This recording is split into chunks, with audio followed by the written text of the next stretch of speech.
Vous êtes-vous déjà demandé pourquoi les chiens aboyaient constamment après une personne ou une chose en particulier?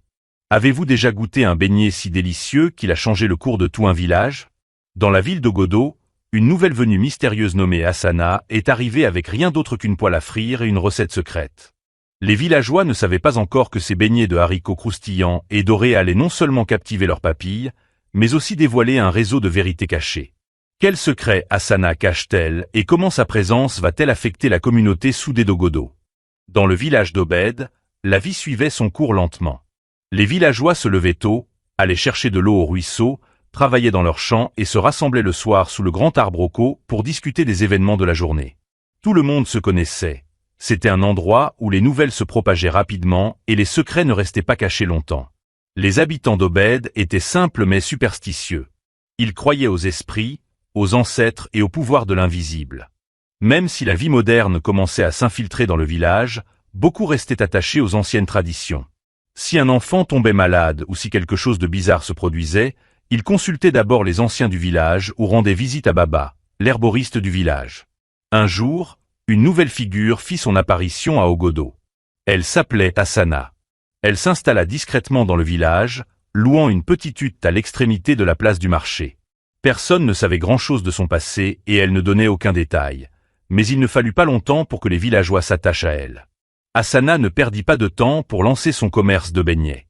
Sa poêle à frire était toujours en activité et l'odeur des beignets de haricots frits se répandit rapidement dans le marché. Les gens commencèrent à se rassembler autour de son étal, attirés par l'arôme alléchant. Son beignet était parfait, croustillant et doré à l'extérieur, tendre et délicieux à l'intérieur. Dès la première bouchée, les gens furent conquis. La réputation de son beignet se répandit comme une traînée de poudre, et bientôt, ce n'étaient plus seulement les habitants d'Ogodo qui se pressaient à son étal. Des personnes des villages voisins venaient également, impatientes de goûter le beignet dont tout le monde parlait. Le soir, on pouvait entendre les gens discuter près de son étal, disputant pour savoir qui aurait le prochain lot de beignets tout juste sorti de la poêle.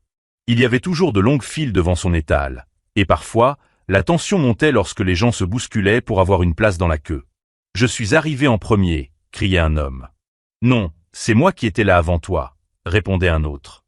Hassana leur souriait calmement, tout en continuant à faire frire ses beignets. « Il y en a pour tout le monde », disait-elle d'une voix apaisante, retournant le beignet avec sa spatule en bois.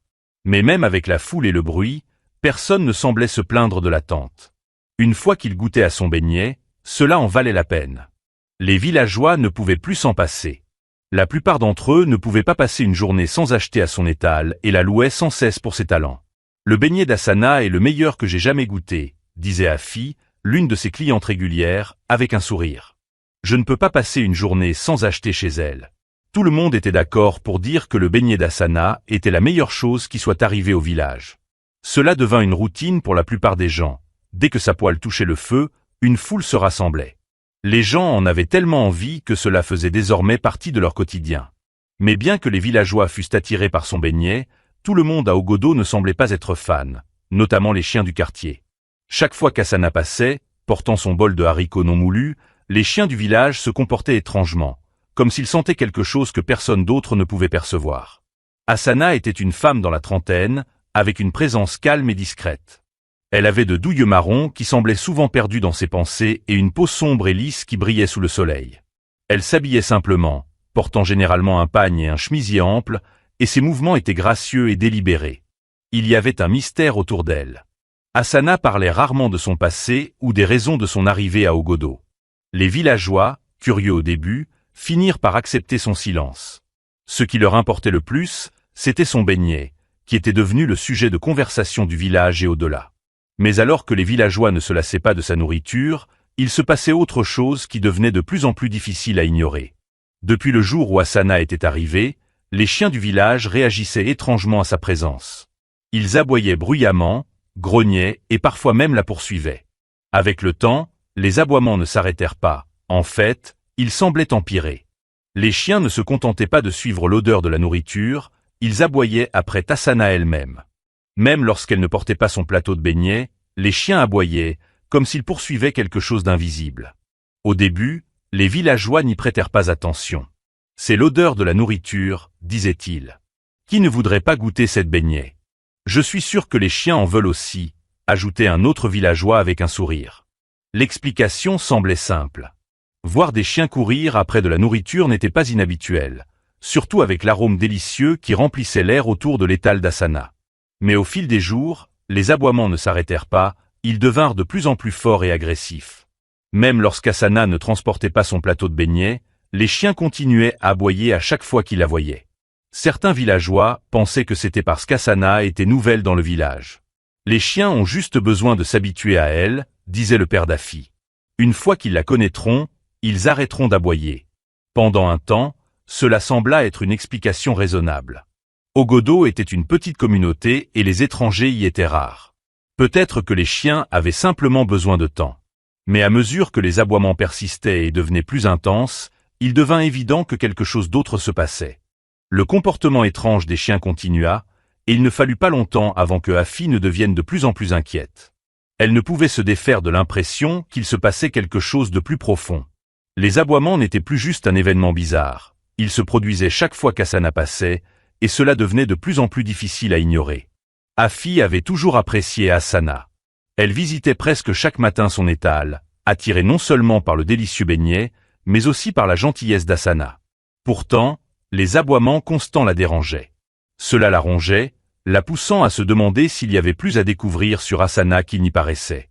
Un soir, Afi était assise avec sa grand-mère devant leur hutte, regardant le soleil se coucher sur le village. L'air était calme, mais son esprit était rempli de questions. Après un long moment de silence, elle prit finalement la parole. « Grand-mère, tu crois qu'il y a quelque chose qui ne va pas avec Hassana ?» demanda-t-elle, hésitante. Les chiens n'arrêtent pas d'aboyer après elle. C'est comme s'ils voyaient quelque chose que nous ne pouvons pas voir. Sa grand-mère, une vieille femme aux cheveux argentés et au visage marqué par le temps, la regarda pensivement. « Les chiens n'aboient pas comme ça sans raison, dit-elle d'une voix douce mais ferme. Ils voient ce que les yeux des hommes ne peuvent voir. » Afi fronça les sourcils. « Mais pourquoi ? Elle n'est qu'une vendeuse de beignets. » Sa grand-mère secoua la tête. « Parfois, les choses ne sont pas aussi simples qu'elles en ont l'air. Il y a des forces au-delà de ce que nous comprenons. Si les chiens ne la laissent pas tranquille, il doit y avoir une raison. » Le cœur d'Afi battait à toute vitesse. Que devrais-je faire ? L'ancienne se pencha en avant, abaissant sa voix comme si elle partageait un secret. Il y a une femme dans notre village natal. Elle s'appelle Neka. Elle est connue pour voir au-delà du visible. On dit qu'elle a un don, qu'elle peut voir ce qui est caché et parler aux esprits. Afi avait déjà entendu parler de Neka. Cette vieille femme était réputée pour sa sagesse et sa capacité à voir au-delà du monde physique. Beaucoup de gens l'avaient consultée pour des conseils, mais il était rare que son nom soit prononcé ouvertement. La connaissance de Neka était dite provenir des ancêtres, et seuls les plus braves cherchaient ses conseils. « Tu dois aller la voir », poursuivit sa grand-mère. « Si tu veux vraiment des réponses, Neka saura quoi faire. Mais sois prête, parfois la vérité n'est pas celle à laquelle on s'attend. » Afi avala difficilement sa salive. Elle n'était pas sûre de ce qu'elle espérait découvrir, mais l'idée de consulter Neka la rendait nerveuse. Malgré tout, elle savait qu'elle ne pouvait plus ignorer ce qui se passait. Hassana était trop mystérieuse, et les chiens semblaient savoir quelque chose que personne d'autre ne voyait. « Merci, grand-mère, » murmura Afi. « J'irai demain. » Alors que la soirée s'approfondissait et que les grillons commençaient à chanter, Afi prit sa décision. Elle se rendrait à son village natal et chercherait la sagesse de Neka. Quels que soient les secrets qu'Hassana cachait, il était temps de les découvrir. Le soleil venait à peine de se lever lorsqu'Afi se mit en route pour son village natal. Sa grand-mère lui avait donné un peu de nourriture pour le voyage, et avec une détermination dans le cœur, elle commença la longue marche sur les chemins étroits et poussiéreux qui menaient à son ancienne maison. Cela faisait des années qu'elle n'avait pas visité le village, mais le chemin lui était familier. Le village où vivait Neka était petit, caché parmi de grands arbres et des buissons épais. Plus Afi avançait, plus l'environnement devenait silencieux, avec seulement le chant des oiseaux et le bruissement des feuilles pour lui tenir compagnie. À mesure qu'elle se rapprochait du village, ses pensées se faisaient plus lourdes. Elle se demandait ce que Neka, cette femme âgée connue pour voir au-delà du visible, pourrait dire à propos d'Hassana et des chiens qui n'arrêtaient pas d'aboyer. Après plusieurs heures de marche, Afi atteignit enfin son village natal. Il ressemblait exactement à ce dont elle se souvenait, avec des petites huttes disséminées le long de la route et des enfants jouant dans les champs. Elle ne s'arrêta pas pour saluer qui que ce soit, son esprit concentré sur sa mission. Elle devait trouver Neka. Neka vivait en périphérie du village, dans une petite hutte tranquille entourée d'arbres. Afi s'approcha lentement de la porte, le cœur battant à tout rompre. Les histoires qu'elle avait entendues à propos de Neka lui revinrent en mémoire. Cette femme qui pouvait voir ce que les autres ne voyaient pas, qui pouvait parler aux esprits. Les gens venaient la voir lorsqu'ils avaient besoin de conseils, mais son savoir était souvent accompagné d'avertissements. Rassemblant son courage, Afi frappa doucement à la porte en bois. Après quelques instants, la porte s'ouvrit en grinçant, et Neka se tenait là, comme si elle attendait. La vieille femme, petite et courbée par l'âge, avait la peau ridée par de nombreuses années sous le soleil. Cependant, ses yeux étaient vifs et perçants, comme s'ils pouvaient voir directement dans votre âme. « Je savais que tu viendrais. »« Entre » dit calmement Neka, s'écartant pour laisser passer Afi. Afi la suivit à l'intérieur de la petite pièce faiblement éclairée. L'air était imprégné de l'odeur des herbes et des feuilles séchées, et des objets étranges étaient suspendus au mur, des bottes de plantes, de petites calebasses, et des pots remplis de liquides mystérieux. Un lourd silence régnait dans la pièce, comme si elle renfermait de nombreux secrets. Neka fit signe à Afi de s'asseoir sur un petit tabouret près du feu. Elle la scruta pendant un long moment avant de parler. « Tu es venu à propos d'Asana » dit-elle d'une voix calme mais sérieuse. Afi hocha la tête, surprise que Neka sache déjà. « Oui, c'est à son sujet. Les chiens dans le village, ils n'arrêtent pas d'aboyer après elle. C'est comme s'ils ressentaient quelque chose que nous ne pouvons pas voir. Ma grand-mère m'a dit que tu pourrais savoir pourquoi. » Neka ferma les yeux un instant, comme si elle écoutait quelque chose de lointain.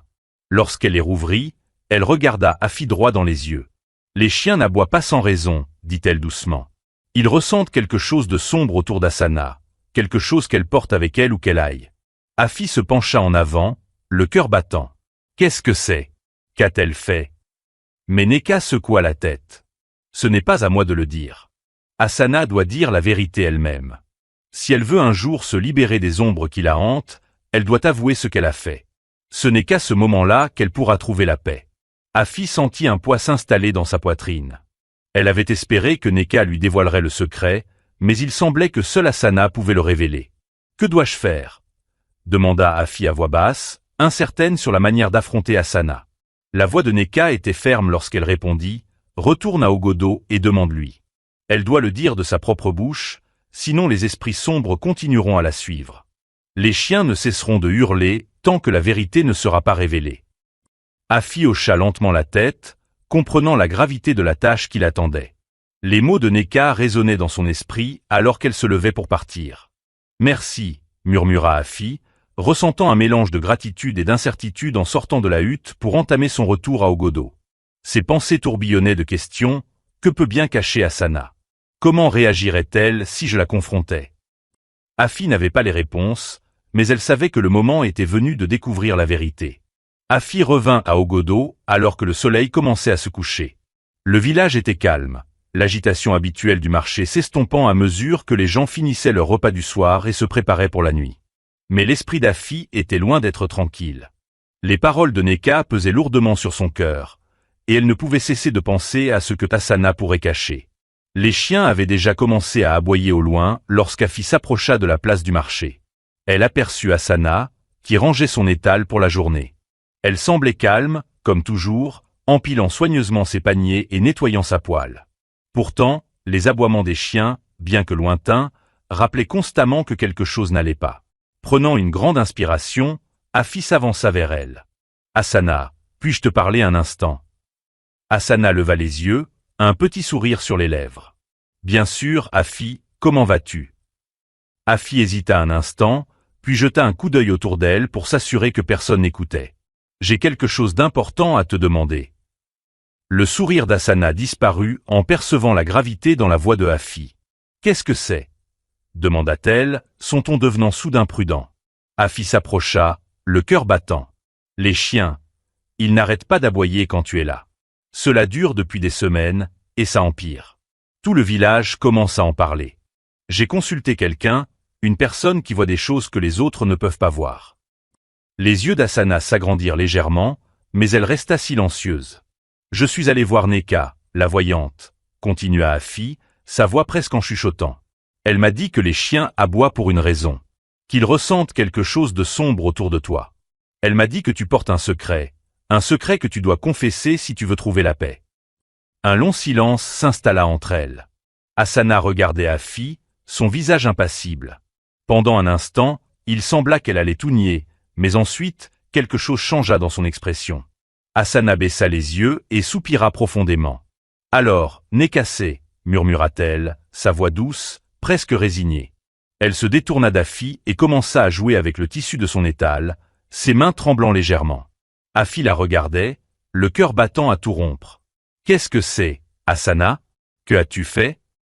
Hassana resta immobile pendant un long moment, de dos à Afi.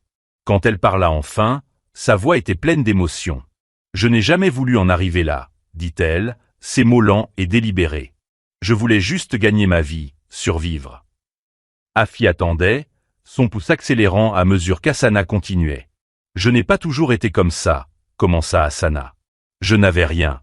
J'ai grandi orpheline et plus tard, j'ai perdu mon mari.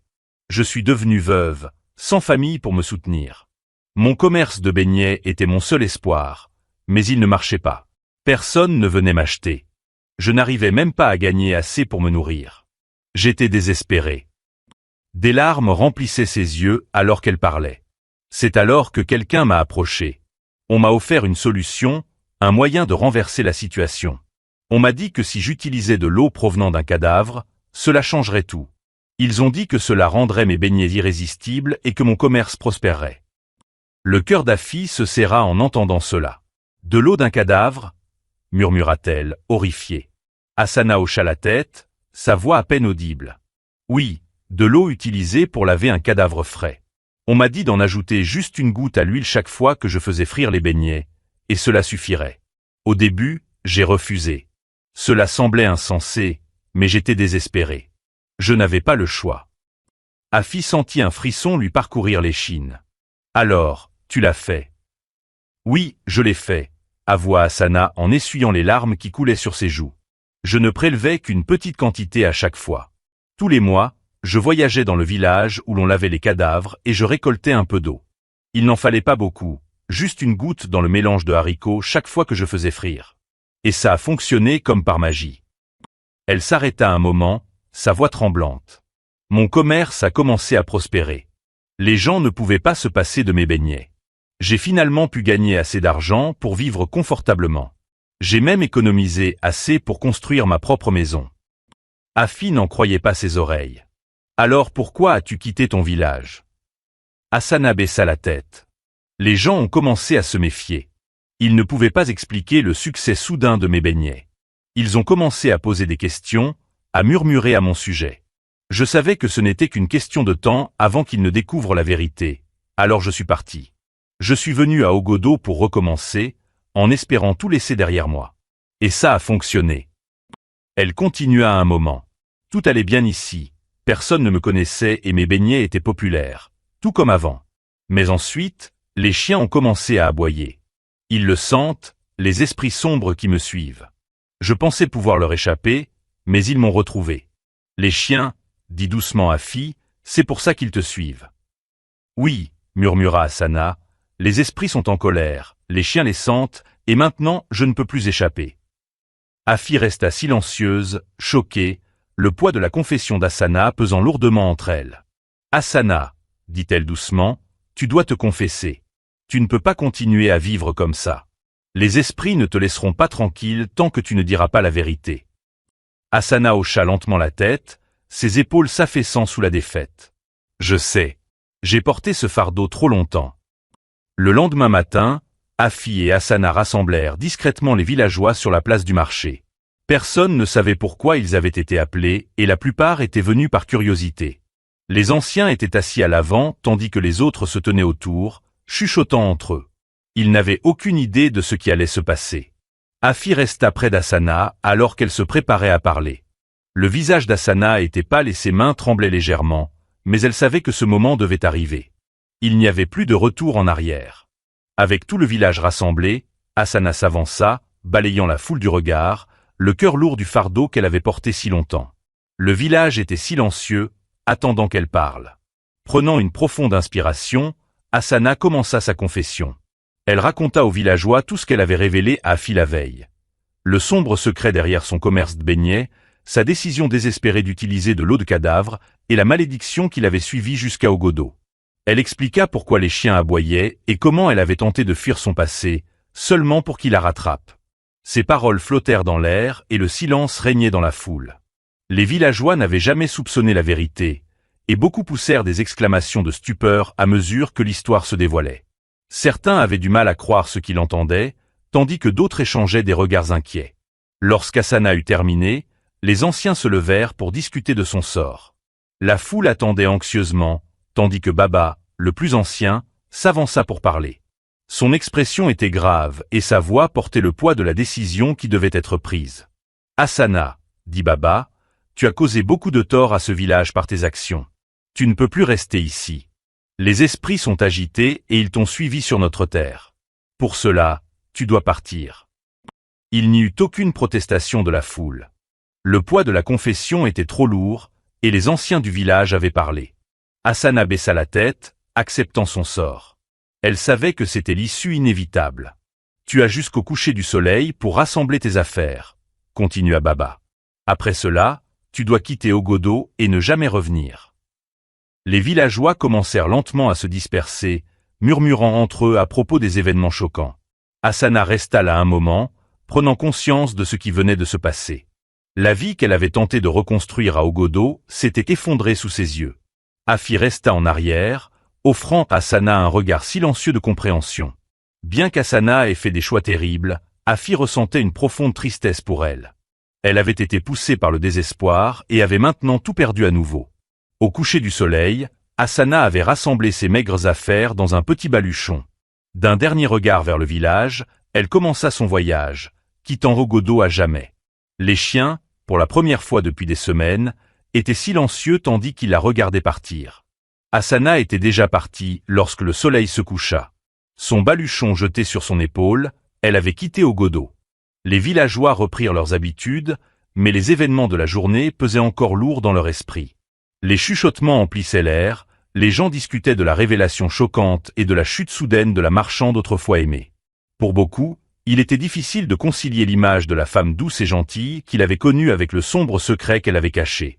La vérité était difficile à accepter et certains villageois avaient encore du mal à croire qu'il avait été, sans le savoir, complice d'un acte aussi terrible. Alors qu'Hassana marchait sur le chemin poussiéreux, quittant Ogodo, elle était remplie d'un profond sentiment de regret. Tout ce pourquoi elle avait travaillé, tout ce qu'elle avait construit dans le village, s'était effondré en un instant. Elle avait essayé de fuir les conséquences de ses actes, mais les esprits l'avaient suivie partout où elle allait. Il n'y avait plus d'échappatoire. N'ayant aucune destination précise en tête, Hassana erra de village en village. Elle ne pouvait plus recommencer aussi facilement qu'avant. L'histoire de son passé s'était répandue et les gens se méfiaient d'elle. Les chiens continuaient à aboyer sur son passage, la suivant à chaque pas, rappel constant de la malédiction qu'elle s'était infligée. Les esprits des morts ne l'avaient pas pardonné, et il semblait qu'ils ne le feraient jamais. Les semaines se transformèrent en mois, et Hassana se retrouva à vivre dans l'isolement, loin de tout village. Elle n'avait plus personne vers qui se tourner, ni famille ni amis. Elle survivait en effectuant de petits travaux ici et là, mais son commerce prospère de beignets n'était plus qu'un lointain souvenir. Les esprits qui lui avaient autrefois promis le succès étaient devenus ses tortionnaires. Chaque nuit, elle les entendait murmurer dans l'obscurité, leur voix remplie de colère. Elle était hantée par ce qu'elle avait fait, et le poids de ses choix pesait lourdement sur son âme. La vie qu'elle avait tenté de fuir était désormais sa réalité, et il n'y avait pas de fin en vue. Elle décida qu'elle irait voir Neka. Peut-être, juste peut-être, qu'il y avait encore une chance de rédemption pour elle. À Ogodo, la vie reprit lentement son cours, mais le souvenir d'Hassana persistait. Le marché était calme sans son étal, et les gens s'arrêtaient souvent devant l'espace vide où elle se tenait autrefois, retournant ses beignets dorés.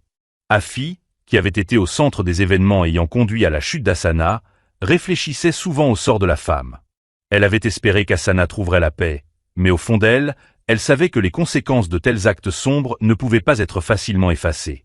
Les anciens du village, dont Baba Musa, se réunirent un soir pour discuter de ce qui s'était passé. Il était clair que la situation avec Hassana était un avertissement, un que tout le village devait prendre au sérieux. « Nous ne devons jamais oublier ce qui s'est passé ici », dit Baba Musa pensivement.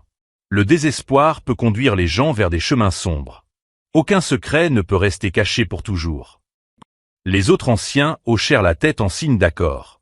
L'histoire de la montée et de la chute d'Asana avait touché chaque recoin d'Ogodo, rappelant aux villageois l'importance de l'honnêteté et les dangers de prendre des raccourcis pour un gain personnel. Avec le temps, Ogodo guérit, mais la leçon demeura. Les villageois savaient qu'ils devaient faire attention aux choix qu'ils faisaient, car même les plus petites décisions pouvaient avoir des conséquences durables. L'histoire d'Asana devint un rappel que, peu importe où l'on va, la vérité finit toujours par nous rattraper.